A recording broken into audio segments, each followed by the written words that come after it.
Okay,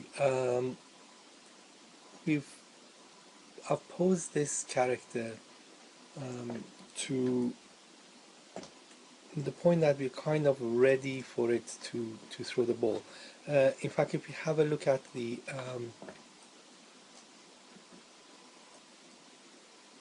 it's roughly at this stage that we've got this character posed now. And if we were to look at this from front onwards, again, we've got pretty much the same values all around. There's slight difference because so this figure here is a little bit different to our character here. But also in terms of what I want to do with it now, this pose isn't extreme enough, and adding a bit of exaggeration there is actually going to help with our animation. So not only do we have this issue of having to repose this, we also want to actually hold that posture for a tad longer before going into the next pose, which is the throw. There we have it. I mean, from this position here, we've got, there we have it, we've got 1, 2, 3, 4, 5, 6, 7, 8 before we actually throw the ball. And in fact, there is the ball right there. So it's around about 8 frames till we release the ball, but also around about another 6 or 7 frames before we get to the next real pose. From this position to this position, we are literally talking about maybe 12 frames. Let's count that off. 1, 2, 3, 4, 5, 6, 7, 8, 9, 10. That's it. 10 frames in its totality. So if we go 10 frames forward, we should be able to go into the next pose. But what I really want at this stage is for me to repose this into a much more exaggerated posture, hold that posture for a bit longer, let's say another 4 or 5 frames, to just cause that little bit of anticipation that's needed before going into to the next pose. So that's the plan at this stage. So we've got this. We want to exaggerate this a little bit more. So I'm just going to go to my rotate tool, and in the introduction to this setting up the pose, we did talk about gimbal lock and the fact that the caveman rig had a solution to it that was written into it. This particular character, the chubby character, does not have it, and so you can see some of these so values collapsing on each other or getting near to each other. So that is the problem that we need to resolve. Now, let me just move this forward a little bit. Nope, let's go back, and in fact what we'll do is make sure that we got the figure tilted back a lot more. So going to the rotation Z, I'm just gonna scrub this backwards so I have a lot more angular posture, like so. And what I like also to do, and you notice that those two values are getting even closer together, the Y and the X. And I'm going to go to the next value, which is the foot, the next node, which is the foot. I'm going to raise that up, forward, raise that up, forward, like so. Going back to the middle, I'm going to maybe pull that a little bit further back as well, to really kind of emphasize that posture, like so. And perhaps even rotate that arm down. So going on to the Y, rotation value, and watch when I'm actually bringing that down, you sort of notice that the values begin to shift across other spectrums as well. So bring that down a little bit. Now we've got that issue of that shoulder popping there, which is all related to the clavicle or the scapula here, and what I need to do is to perhaps zero everything out at this stage and then rotate the Y.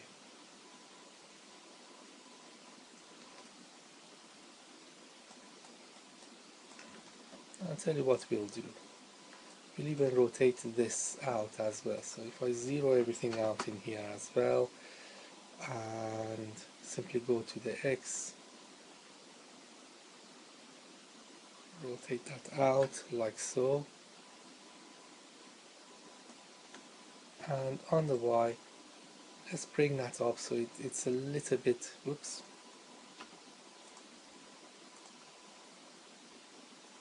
on the Y, let's bring that up a little bit so it's in a straight arc there, straight line there. So that already has deviated from the original plan, which was really this was the pose that we had. So we've kind of deviated considerably more than was in our reference video. Again, there's that shoulder popping happening there, so let me just see whether I can even get rid of that in its entirety and go back to the rotational value of that and bring that up. That's even better. Okay, so we've got this next this pose ready as it is. Like I said, what we want to do is to create a pose there. Now it's really difficult with pose to pose, because if I go to so we decided that it was going to be 10 frames on, so if I go to frame 42 and have the next figure, that pose is going to hold, but I know that when I go to curves it's going to be a nice smooth transition from one to the other, whereas we just want to hold off on that pose a little bit longer, like say till about frame 36 or 37. So if I go to frame 37 right here and select all the nodes that I have like so, minus my main controller there, and I'm just going to keyframe everything, so we know that that pose is going to be the same, at least on my major poses, all the way down to this point here. And then from that point it was about 10 frames, so 37 to 47 was roughly about the timing that we counted off in the reference. We're going to use that and then check it, and if it's too slow, we can then easily go on and adjust that to much better value. So I'm gonna, at this stage we need to determine what happens in terms of the next pose, which is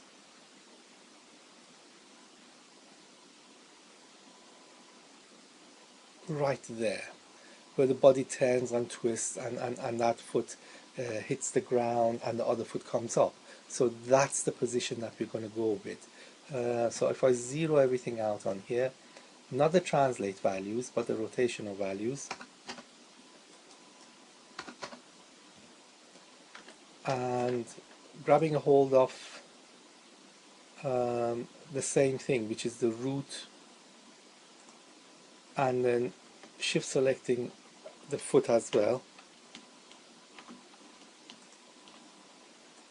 pulling everything forward, going back to the foot as well, making sure that that's hitting the ground. Let's zero everything out here as well. Now looking at my reference here, that foot is actually out past that middle point, so everything is, all the weight goes onto that foot right there. So that's what we want to introduce here. So if I push this forward here, rotate the value to compensate and shift everything to one side as well, so it takes the weight. And also you need to be able to rotate it against the Y, so the whole body is twisting that way. As the reference suggested, the whole body twists this way. Maybe even exaggerate it a bit more. Okay, need to bring the head back, like so. And we can deal with the arm and throw off the ball later. That foot eventually is going to be lifted off the ground. Let's deal with this rotation here. I'm going to zero that out, but also at the same time rotating it this way again a bit more, and perhaps even rotating it against, so tilting it a bit more as well, to have that tension happening right across the whole body, going that way, twisting it that way. And of course that arm, let's pick that value. That value is already zero, the scapula or the clavicle. I'm going to put zero values there, zero values there, but I'm going to twist the arm.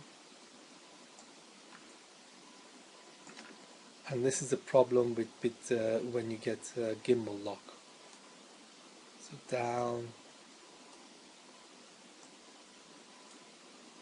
and across.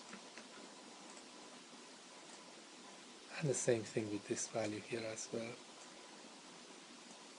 Down and across.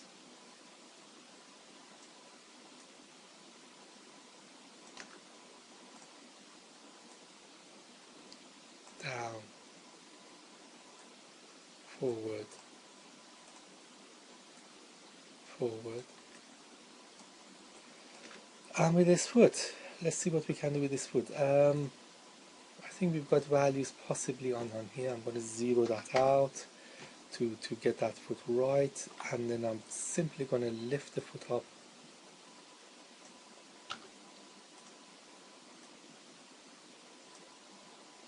and use the rotation to rotate it downwards, because it's tilting on the ground. So again, there's this whole issue of being able to exaggerate,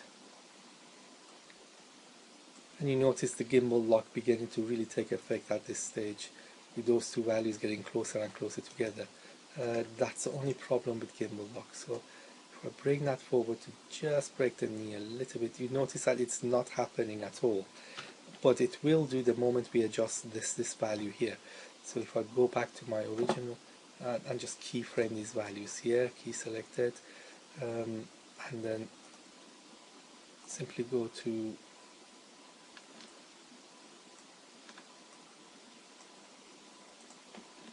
grab that there now, and let's just see.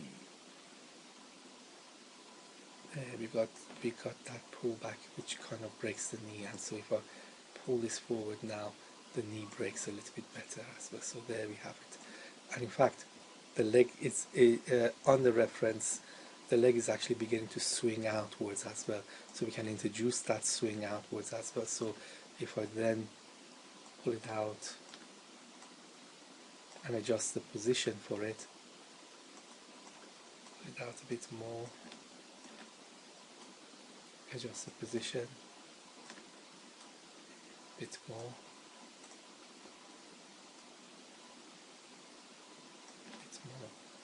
there we have something that's similar.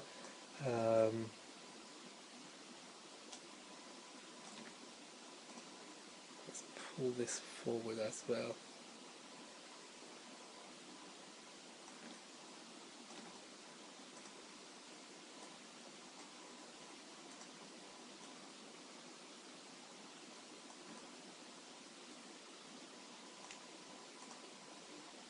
And let's just drop that down.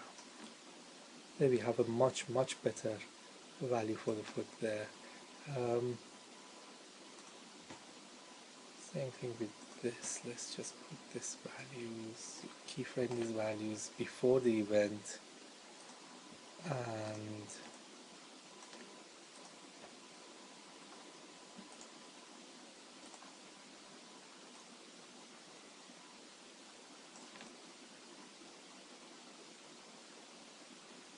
we're getting that nice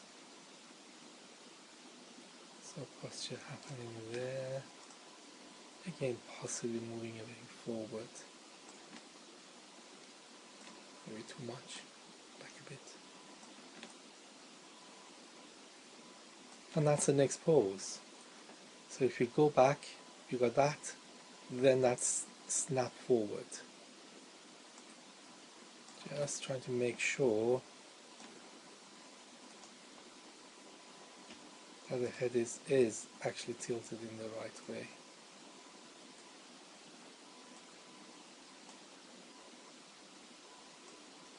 Which again reflects what we have there. Alright, we could make that exaggerated by the head actually tilting forward, but let's leave it as that.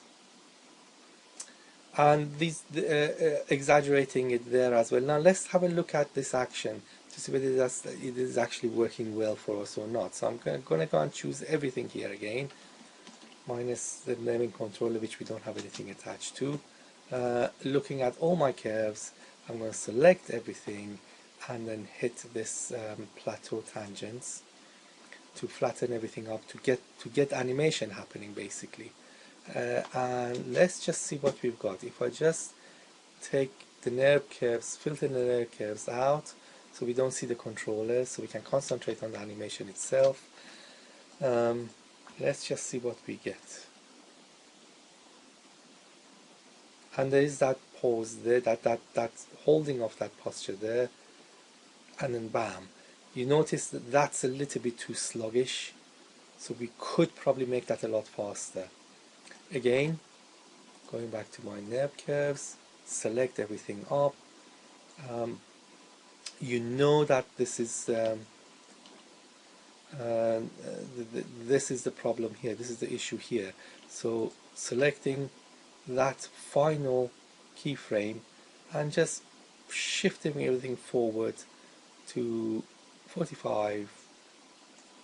Let's have a look at that, how that works for us. Again, I'm going to select everything and make sure everything is plateau, and then one more time, hide the nerve curves, and let's play this. That's a much better, a much faster movement of the body. But that holding of that posture there, adding that bit of anticipation, you could possibly add a couple more frames to really emphasize this. Maybe even while it's holding it, some of that part of the body could be shaking, like that foot there could be shaking a little bit in anticipation, giving that intention or that intentional purpose to your audience about the action that they're about to see. And that's it for this lesson.